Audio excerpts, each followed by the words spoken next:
Chapter 14, the triumph of the witch. Our vocabulary for this chapter is rabble, which is a disorderly crowd, whet, which means to sharpen, and pact, which is an agreement. So our chapter title is The Triumph of the Witch. Now, I know a triumph is a victory, and villains aren't supposed to win. So let's read to find out why the author would let an evil witch win. As soon as the witch had gone, Aslan said, "We must move from this place at once. It will be wanted for other purposes. We shall encamp tonight at the fords of Burna." Of course, everyone was dying to ask him how he had arranged matters with the witch, but his face was stern, and everyone's ears were still ringing with the sound of his roar, and so nobody dared. After a meal, which was taken in the open air of the hilltop, for the sun had got strong by now and dried the grass, they were busy for a while taking the pavilion down and packing things up. Before 2 o'clock, they were on the march and set off in the northeasterly direction, walking up an easy pace, for they were not far to go. During the first part of the journey, Aslan explained to Peter his plan for campaign. "As soon as she finished her business in these parts," he said, "the witch and her crew will almost certainly fall back to her house and prepare for a siege. You may or may not be able to cut her off and prevent her from reaching it." He then went on to outline 2 plans of battle, one for fighting the witch and her people in the wood, and another for assaulting her castle. And all the time he was advising Peter how to conduct the operations, saying things like, "You must put centaurs in such and such a place," or "You must post scouts to see that she doesn't do so and so," till Peter at last said, "But will you be there yourself, Aslan?" "I can give you no promise of that," answered the lion, and he continued giving Peter his instructions. For the last part of the journey, it was Susan and Lucy who saw most of him. He did not talk very much, and seemed to them to be sad. It was still afternoon when they came down to the place where the river valley had widened out and the river was broad and shallow. This was the fords of Burna, and Aslan gave orders to halt on this side of the water. But Peter said, "Wouldn't it be better to camp on the far side, for fear she should try a night attack or anything?" Aslan, who seemed to have been thinking about something else, roused himself with a shake of his magnificent mane and said, "What's that?" Peter said it all over again. "No," said Aslan in a dull voice, as if it didn't matter. "No, she will not make an attack tonight." And then he sighed deeply, but presently he added, All the same, it was well thought of. This is how a soldier ought to think, but it doesn't really matter." So they proceeded to pitch their camp. Aslan's mood affected everyone that evening. Peter was feeling uncomfortable too at the idea of fighting the battle on his own. The news that Aslan might not be there had come as a great shock to him. Supper that evening was a quiet meal. Everyone felt how different it had been last night, and even that morning. It was as if the good times, having just begun, were already drawing to their end. This feeling affected Susan so much that she couldn't get to sleep when she went to bed. And after she had lain counting sheep and turning over and over, she heard Lucy give a long sigh and turn over just beside her in the darkness. "Can't you get to sleep either?" said Susan. "No," said Lucy.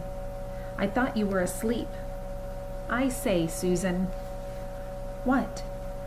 "I've the most horrible feeling, as if something were hanging over us." "Have you? Because as a matter of fact, so have I." "Something about Aslan," said Lucy. "Either some dreadful thing is going to happen to him, or something dreadful that he's going to do." "There's been something wrong with him all afternoon," said Susan. "Lucy, what was that he was saying about not being with us at the battle?" You don't think he could be stealing away and leaving us tonight, do you?" "Where is he now?" said Lucy. "Is he here in the pavilion?" "I don't think so." "Susan, let's go outside and have a look around. We might see him." "All right, let's," said Susan. "We might just as well be doing that as laying here awake." Very quietly, the two girls groped their way along the other sleepers and crept out of the tent. The moonlight was bright and everything was quiet, except for the noise of the river chattering over the stones. Then Susan suddenly caught Lucy's arm and said, "Look, on the far side of the camping ground, just where the trees began."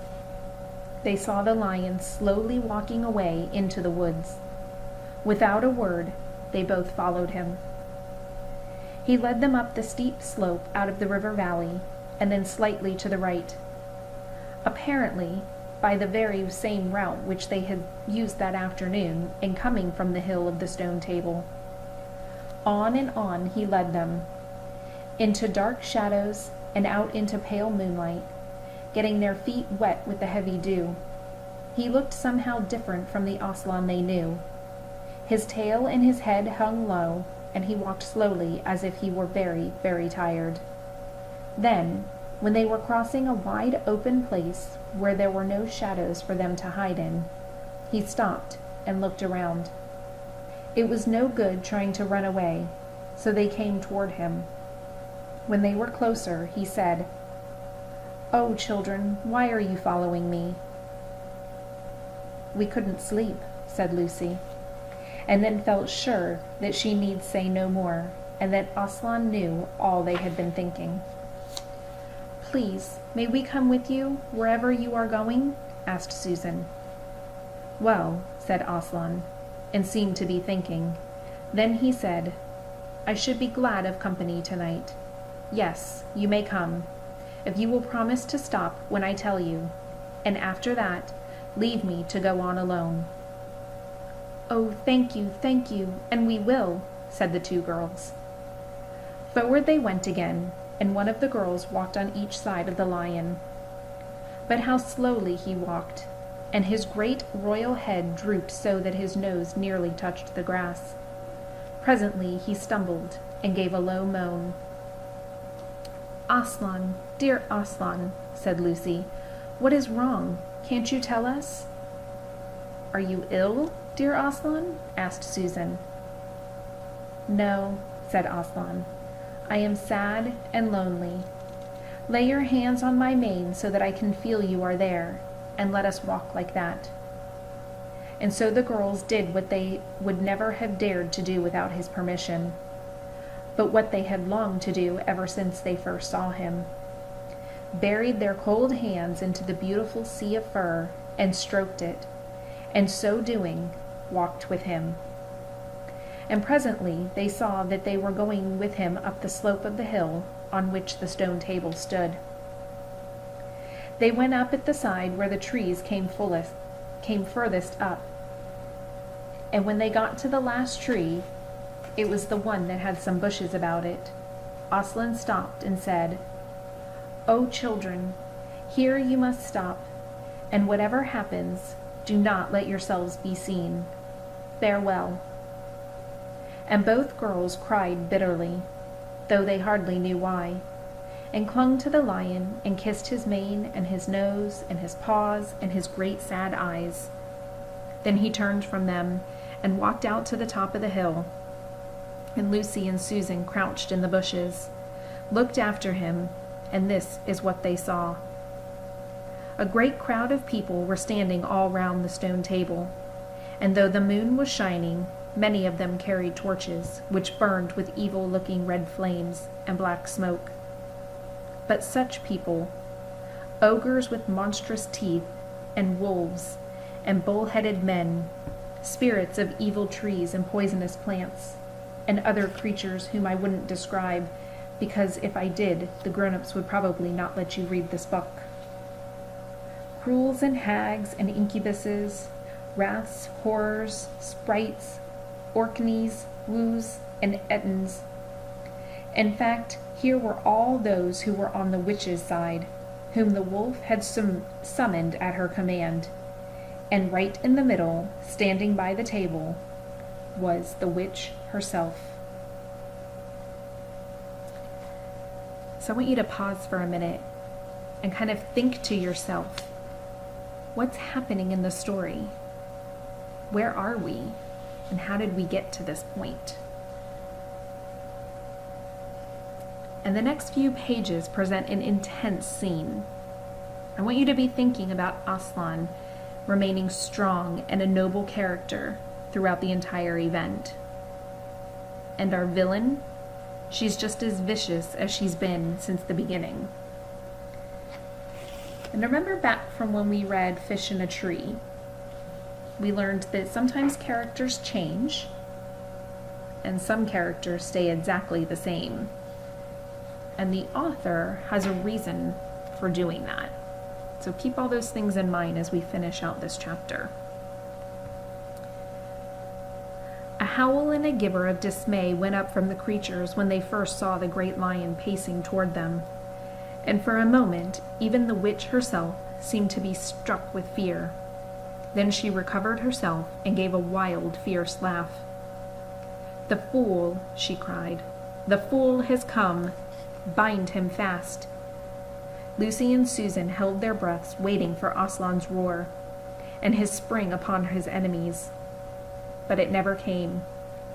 4 hags, grinning and leering, yet also hanging back and half afraid of what they had to do, had approached him. "Bind him, I say," repeated the White Witch.